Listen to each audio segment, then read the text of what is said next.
Pinakala sila ni Rustom Lim sa kanilang breakaway. Tatlo sila magkasama pero hindi kampante si Lim na sasama itong tatlo kaya gustong suluhin ang pagtawid sa finish line. Kapag hindi ito lumikit, pwedeng maghabol na rito ang mga Victorious Sports dahil dalawa ang sprinter. Andun pa ang kanilang mga matinding domestic. Nicole Pariha nandun pa rin.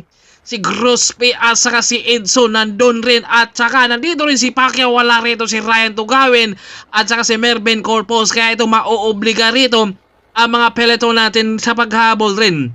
At ito yung ating solo breakaway.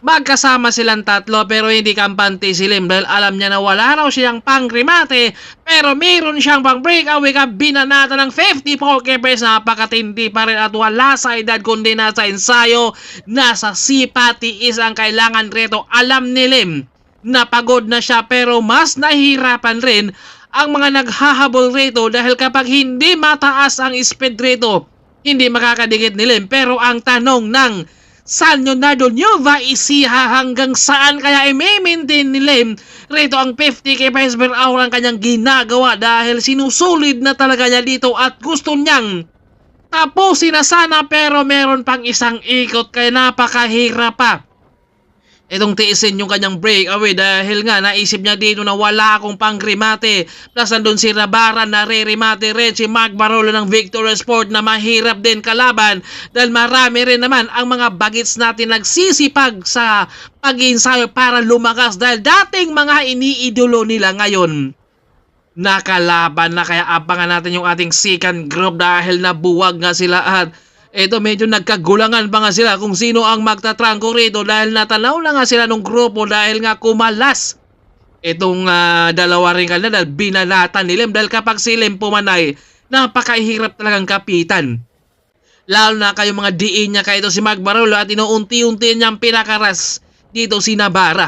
Dahil nga si Mark Barolo ito nagpupursige sana, yun nga lang siyempre kapag trangko ka rin naman dyan mauubusan ka at si Navarra dito kinokontrol na muna dahil meron siyang kakampi na sprinter na si Pacquiao nasa likod kaya mauobliga rito ang peloton talaga na Marcelo, nandun pa si Ian at dito naman si Mark Barolo naman ang humahatak rito, humahanap lang siya ng tempo rito na para makakawala rin kay John Navarra para dumikit din kay Rustom Lim dahil si Marcelo kumbaga nandun, kumbaga aabangan niya si Ian rin at siya yung hahata, kumbaga discard ang kailangan talaga ito nagpupursige rin yung dalawa pero nga marami pang naghahabol rin sa peloton na talagang handa rin humabol dahil kanina nga kung hindi siguro binanatan ni Lim pwedeng hindi na maghabol ang peloton rito, yun nga lang binanatan dahil naisip ni Lim na mahirap ito.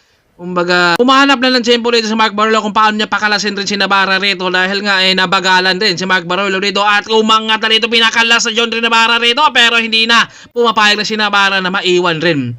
Dahil kapag hindi talaga sila tuluyang dumikit sa first group pwedeng aabutan sila dahil bumabagal na. Dahil sabi ni Navarra hindi na ako magtatranggo rito, antayin ko na lang yung peloton natin kaya humihingi ng palit rito si Mark Barolo pero sabi ni Navarra wala na akong pangpalit pero meron akong pangbanat rin. Ito yung mga dapaan ni Nicole. Kita nyo naman yan, no? Napakatindi yung mga dapaan ni Nicole rito. Naghahabol sa 50 at nandiyan likod naman si Dave. Si Paul Aquino, Ian, nandito rin. Si Mark Ryan Lago. Kaya abangan natin yung mga sprinter natin rito. Laban sa mga domestic climber. Wala dito si Ryan Tugamin at si Mervin Corpus. At si Ronald Uranza. Kaya ito mauobliga rin talaga si Nicole na maghahabol. Gawa na nga hindi nga ay nakadikit yung kalang kakampi na si second group din kanina si Navarra at si Mark Barolo. Kaya talagang tiniis talaga ni Nicole sacrifice para dito kay Marcelo at kay Ian. Eto na si Dib ngayaw na handa ring humatak. Andyan pa si Jericho Lucero at Lasher ay umalsik yung kanyang cleats dito kumbaga natanggal. Kaya ito may mga sumubok talaga para makakawala at para tumulin kaya ito aabutan. Ito si Rustom Lim sa kanyang solo breakaway. Sayang hindi natiis. Kung hindi sana to lubas doon sa tatlong breakaway nila magkasama kanina, pwedeng hindi na maghabol pero yun nga lang, yun ang naisip rin ni Lim. Kaya ito tapos na rin yung mission rin ni Nicole Pariha. Kaya pwestuhan na to. Kumbaga may bumabanat na naman sa harapan. Doon na si Patrick pagtalunan pero ang bilis nakakapit rin si Mark Barolo. Parang walang kabagon. Iba talaga kapag mga ensayado na dahil hindi mo magagawa yan nasa breakaway ka na at nandito ka na naman sa harapan, kumapit ka na naman at dinahandahan ng binuka rin dito ni Patrick pagtalunan. Kaya ito, kapag itutuloy at hindi habulin to, pwedeng makakarimate rito si Patrick, pero nag-iisip na rin dito si Mike Barolo na kapag pwersahin niyang hatakin to, hindi niya kakayanin dahil syempre paubos at pwersahan na rin sila kanina. Kumbaga bawas na yung lakas, kaya ito hindi kampante rin si Patrick na si Mike Barolo magtatrango, pero kumapit, grabing tiis talaga si Mike Barolo, nasa breakaway na yan.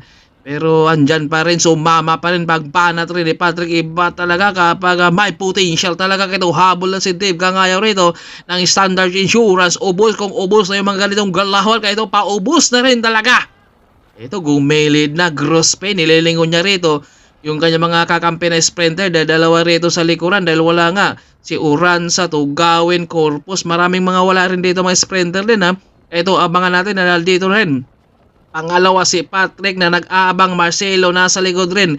Si Ian Pacquiao nandito mga Standard Insurance, mga bagets ang kalaban natin ngayon, no? Sino kaya mananalo sa kanila dahil mahirap kalaban rin yan si Ian dahil mabilis talaga. Na kahit nung amateur pa yan, napakahirap din yan talunin at sila talaga yung magkakatapat rin ni Pacquiao. Kaya abangan natin dahil buo nga sila dito na dahan-dahan ang umagwat si Ian. Pangalawa si Russell, pangatlo doon si Mark Ryan Lago. Nakawala talaga si Ian, hindi napigilan sa mga standard.